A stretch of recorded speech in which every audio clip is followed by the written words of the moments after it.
బోట్ల బయటికి తీసే కార్యక్రమం ప్రస్తుతం తలనొప్పిగా మారింది. ఆపరేషన్ మొదలై 4 రోజులు గడిచినా ఒక్క బోటు కూడా బయటికి రాకపోవడంతో అధికారులు తలలు పట్టుకుంటున్నారు. కాకినాడ నుంచి వచ్చిన టీం ఈ బోట్ల వెలికితీత కార్యక్రమాన్ని చేపట్టింది. ఇప్పుడు మనకి ఆ బోట్లు ఆర్టీవీ స్క్రీన్ పైన కనిపిస్తున్నాయి. ప్రకాశం బ్యారేజ్ దగ్గర బోట్లు తీయటానికి చేస్తున్న ప్రయత్నాలు ఫలించడం లేదు. బయటకు వస్తున్నట్టే వస్తున్నాయి, కదులుతున్నట్టే కదులుతున్నాయి, మళ్ళీ అక్కడే ఆగిపోతున్నాయి. ఆ బ్యారేజ్ దగ్గర నుంచి చూడండి ఒకసారి, అక్కడ బ్యారేజ్కి అతుక్కుపోయి బోటు ఎలా ఇరుక్కుపోయిందో ఆ బోట్ని కట్ చేసి బయటకు తీసే ప్రయత్నంలో కొంచెం కదిలినట్టే కదిలి మళ్ళీ మొదటికి వస్తుంది పరిస్థితి. ప్రకాశం బ్యారేజ్ దగ్గర నుంచి పూర్తి సమాచారం మా ప్రతినిధి రాజేష్ అందిస్తారు.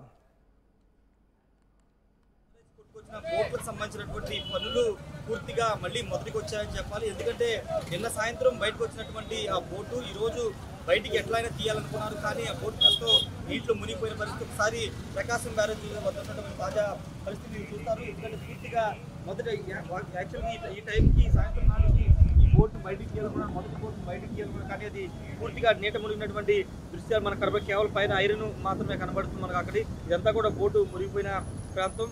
ఉదయం 11 గంటలకు కూడా దీన్ని బయటికి తీయాలని చాలా ప్రయత్నాలు చేశారు. కొంత వరద ఫ్లోటింగ్ కూడా పెరగడంతో ఈ బోట్ అయితే ప్రస్తుతం మునిగిపోయింది. దీన్ని పెద్ద పెద్ద బోట్ల సాయం ఇప్పుడు బయటికి తీస్తారని చెప్తున్నారు. ఇప్పుడు మునిగిపోవడంతో మళ్ళీ దీన్ని కొంచెం పైకి లేపి ఒడ్డుకు చేర్చాల్సిన పరిస్థితి. కాకినాడ నుంచి దాదాపు 15 మంది సిబ్బంది వచ్చారు ఈ బోట్లను పెద్ద పెద్ద బోట్ల సాయంతో బయటికి తీయడానికి, కానీ వాళ్ళు కూడా సక్సెస్ కాలేకపోతున్నారు. దానికి ప్రధాన కారణం ఏంటంటే బోట్లని వాస్తవంగా మొన్న 2 రోజుల కింద మధ్యలోకి కట్ చేశారు. కట్ చేసి వాటిని ముక్కలుగా చేసి విడివిడిగా 2 బోట్లు ముక్కలు చేసినటువంటి భాగాల్ని ఒడ్డుకు చేర్చాలని కట్ చేశారు. ఆ కట్ చేయడం వల్ల ఇప్పుడు ఆ బోట్లోకి వరద నీరు వెళ్ళిపోతుంది. వాటర్ అంతా కూడా వెళ్ళిపోవడంతో అది నార్మల్ పొజిషన్కి రావడానికి ఇబ్బందికర పరిస్థితి ఏర్పడుతున్న నేపథ్యంలో అది కూడా కొంత ఇబ్బందికరంగా మారిందని చెప్పాలి. మనకి ఇప్పుడు కేవలం ఒక బోటే మాత్రం కనబడుతుంది. ఇంకో బోటు అడుగునుంది, నీళ్ళ మునిగిపోయింది. చిన్న చిన్న బోట్లు దీని కిందే ఉన్నాయి. మరోవైపు ప్రకాశం బ్యారేజ్ కొంత వరద పెరగడంతో అది కూడా కొంత ఇబ్బందిగా మారిందనేది ఉన్నటువంటి అధికారులు కానీ వీళ్ళంతా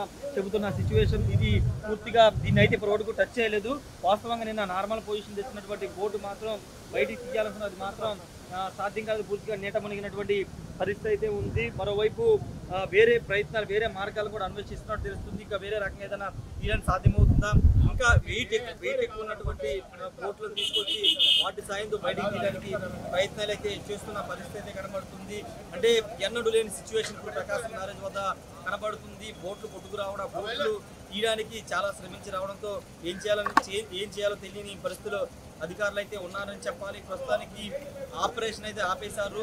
బోటు మునిగిపోవడంతో దాన్ని బయటికి తీసుకొచ్చి పెద్ద పెద్ద బోట్ల సాయంతో దాన్ని బయటికి తీసుకొచ్చే ప్రయత్నాలు అయితే చేస్తున్నప్పటికీ మళ్ళీ ఇప్పుడు ఆ బోటు నీట మునిగింది కాబట్టి మళ్ళీ దాన్ని పైకి తేవాలి, తీసుకొచ్చి మళ్ళీ ఒడ్డుకు తెచ్చే ప్రయత్నం చేయాలి. పూర్తిగా ఈ పనులన్నీ కూడా వాస్తవంగా మధ్యాహ్నానికి కొంత కొలికి వస్తాయనుకున్నారు, ఒక బోట్ అయినా వస్తాయని అనుకున్నారు, కానీ మొత్తం సీన్ అంతా రివర్స్ కావడంతో ఇప్పుడు ఏం చేయాలో తెలియక అధికారులు అయితే తరలబట్టుకున్న పరిస్థితి కనబడుతుంది. ఒకసారి మనం చూస్తున్నాము ప్రకాశం బ్యారేజ్ ఇంకా భారీ వాహనాలు కానీ ఇంత ఎక్విప్మెంట్ అంతా కూడా పెద్ద పెద్ద తాళ్లు ఇవన్నీ కూడా ఇంకా ప్రకాశం బ్యారేజే వద్ద ఉన్నాయి. వీటి సాయంతో చాలా రకాలుగా చాలా ప్రయత్నాలు చేశారు. గ్యాస్ కట్టర్స్ను ఉపయోగించి కట్ చేశారు. మొత్తం గజెత్తుకాలనే వాళ్ళందరినీ తీసుకొచ్చి ఇక్కడ వాటర్ లోపలికి వెళ్ళి పడవ బోటు కింద అడుగు భాగాన్ని కూడా కట్ చేశారు.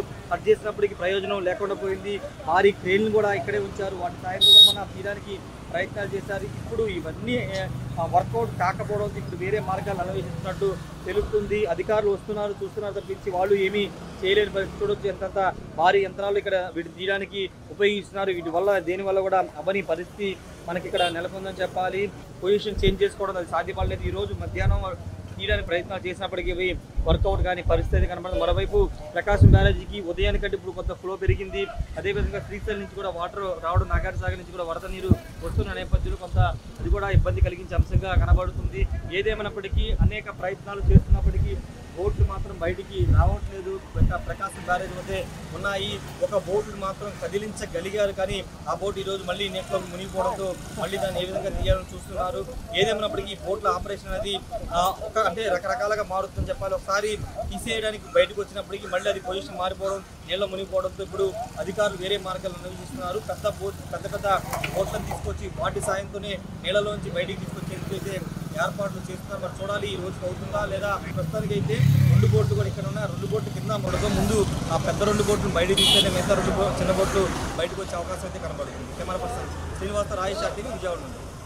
ప్రకాశం బ్యారేజ్ వద్ద వరద కొట్టుకు వచ్చినటువంటి బోట్లను బయట తీసే ఆపరేషన్ అయితే కొనసాగుతుంది. బోటు ఒకటి బయటకు తీసుకొచ్చడానికి ట్రై చేసినప్పుడు అది ప్రస్తుతం మునిగిపోయింది. దాన్ని తీసుకురావడానికి విశ్వ ప్రయత్నాలు చేస్తున్నారు. ప్రత్యేకంగా కాకినాడ నుంచి 18 మందితో కూడినటువంటి బృందం వచ్చింది. అబ్బులుగా నాయకత్వంలో 18 మంది ఇక్కడికి వచ్చింది. వాళ్ళు చాలా ఎక్స్పర్ట్స్. దీంట్లో సముద్రంలో ఉన్న బోట్లను కూడా చాలా వెయిట్ ఉన్న బోట్లను కూడా వీళ్ళు గతంలో బయటికి తీసుకొచ్చారు. ఈ నేపథ్యంలో వాళ్ళ సహకారాన్ని కూడా ఇరిగేషన్ శాఖ తీసుకుంది. ప్రస్తుతం వాళ్ళకి నాయకత్వం వహించి అబ్బులు గారు ఉన్నారు మనతో మాట్లాడడం. సార్, దీంట్లో మీరు చాలా అనుభవం ఉంది మీకు. ఎందుకని ఇన్ని రోజులు సమయం పడుతుంది బోటు బయటికి రావడానికి? మీరు గతంలో సముద్రంలో బోట్లు కానీ నదిలోని బోట్లు చాలా వెయిట్ ఉన్న బోట్లు బయట తీశారు, కానీ ఎందుకు ఇంత ఆలస్యం అవుతుంది? మనం వచ్చి 2 days అవుతుంది సార్. వాళ్ళకి వచ్చిన రోజు ఏమైందంటే మనం నిన్న ఏం చేసామంటే అండి, మనకి దానికి డ్యామ్కి టచ్ అయిపోయిన ఉన్న బోటుని బయటికి తీసుకొచ్చి దాన్ని మళ్ళీ ఫ్రంట్గా 10 meters తీసుకొచ్చి 10 meters బయటికి తీసుకొచ్చి అక్కడి నుంచి చేసామంటే మన దాన్ని ఫ్లోట్ అయిపోయింది, తిరగబడిందని మళ్ళీ దాన్ని యథావిధిగా ఏ పొజిషన్ ఉంటుంది ఆ పొజిషన్లో బోట్ మనం పెట్టాము. ఆ పొజిషన్ పెట్టాం. పెట్టేసి నిన్న ఇంకా సాయంత్రం ఈవినింగ్ అవడంలో మనకి ఇంకా అది టైం అయిపోవడంలో మళ్ళీ మార్నింగ్ పట్టుకున్నాం.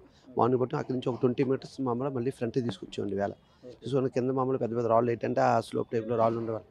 అది ఎక్కడైతే అది మనం ఈ వేళ ఒక 20 meterలు మనం తీసుకొచ్చిన కింద కొంత రాళ్ళు కంటే పెద్దగా ఉండడం వల్ల దాన్ని పైకి ఫ్లోట్ చేయడానికి ప్రయత్నం చేస్తున్నాం, దాన్ని లేపడానికి. అక్కడి నుంచి అది బయటకు వచ్చే అవకాశం ఉందా లేదా సార్? దాన్ని బయట తీసుకొస్తాం. 100% వస్తుంది. ఇంకా అసలు దాన్ని అంటే ఒక కొద్దిగా టైం తీసుకుంటుంది ఇక్కడ.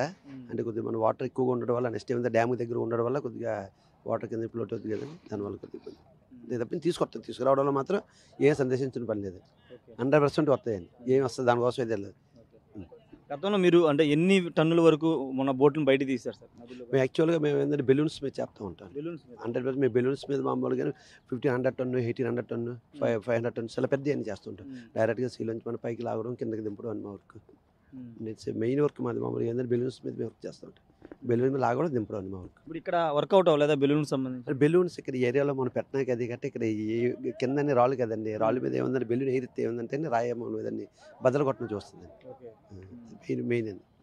ఇక్కడ బెలూన్ పెట్టినా కానీ ఈ ప్లేస్లో బెలూన్ పెట్టినా కాదు, తేవచ్చు బెలూన్స్ అండి, వేరే తేవచ్చు కానీ అది కొద్దిగా ఇక్కడ పెట్టినా కావదండి. జాతకి అలా రూపుల సహాయంతో మామూలుగా వీటి సహాయంతో లాక్కోవడం స్లోగా అలా. ఈ బోట్లకు సంబంధించినటువంటి పొజిషన్ ఏదైనా రాంగ్గా ఉందా? దాన్ని నార్మల్ పొజిషన్ తీసుకురావడం కూడా ఇబ్బంది అవుతున్నట్టుంది. నార్మల్ పొజిషన్ మామూలు తీసుకొచ్చాం సార్. అక్కడి నుంచి మన డ్యామ్ దగ్గర నుంచి ఒక 30 meters మనం తీసుకొచ్చాం. ఫ్రంట్ తీసుకొచ్చి అక్కడి నుంచి మామూలుగా నెమ్మదిగా అంటే స్లోగా, అంటే కింద కొద్దిగా రాళ్ళు గట్ట ఉండడం వల్ల కొద్దిగా నెమ్మదిగా ఏదంటే ఎక్కి రావడం కొద్దిగా టైం తీసుకుంటుంది. మొత్తం ఎన్ని బోట్లు ఉన్నాయి? పైకి 2 కనబడుతుంది, మొత్తం 4 బోట్లు అంటున్నారు కదా. యాక్చువల్గా మనకు ఉన్నాయి అక్కడ ఏమందంటే ఇప్పుడు నిన్న మేము పైన ఒక దాని మీద ఉడికేస్తే దాన్ని తీసాం. దాని కింద ఒక బోట్ ఉంది, ఇంకా దాని పక్కన ఒక బోట్ ఉంది. మొత్తం అలా మనకి 3 బోట్లు మామూలుగా తిరిగి పోస్తున్నాం. నేను ఆల్రెడీ దాని మీద ఉన్నదాన్ని ఎక్కి కింద తీసుకొచ్చాం. మొత్తం ఎంత వెయిట్ ఉంటుంది సార్? ఇప్పుడు మీరు తీసే బోట్ వెయిట్ ఎంత ఉంటుంది? ఆల్రెడీ ఇది ఒక 100 tons. దాంట్లో మనం వాటర్ ఇది కట్టి ఇంచుమించు ఒక 200 tons దగ్గర వస్తుంది. ఈజీగా వస్తుంది సార్ 200 tons. 200 టన్నుల వరకు ఉంటుంది అనేది అబ్బులు చెప్తున్నారు. వీళ్ళకి చాలా ఎక్స్పీరియన్స్ కూడా ఉంది. అయితే వీళ్ళు కూడా 2 రోజులుగా శ్రమిస్తున్నారు. కొంత బోటు మునిగిన బోటు ఇంతకుముందు మనం అక్కడి నుంచి ప్రకాశం బ్యారేజ్ వద్ద నుండి మనం అక్కడి నుంచి చూపించాము. ఆ పైన చూస్తే కనుక బోటు కొంచెం ముందుకైతే వచ్చిందని చెప్తున్నారు. ముందుకు వచ్చారు, అండర్ వాటర్లో నుంచి దాన్ని బయట లాగడానికి ప్రయత్నాలు చేస్తున్నారు. మన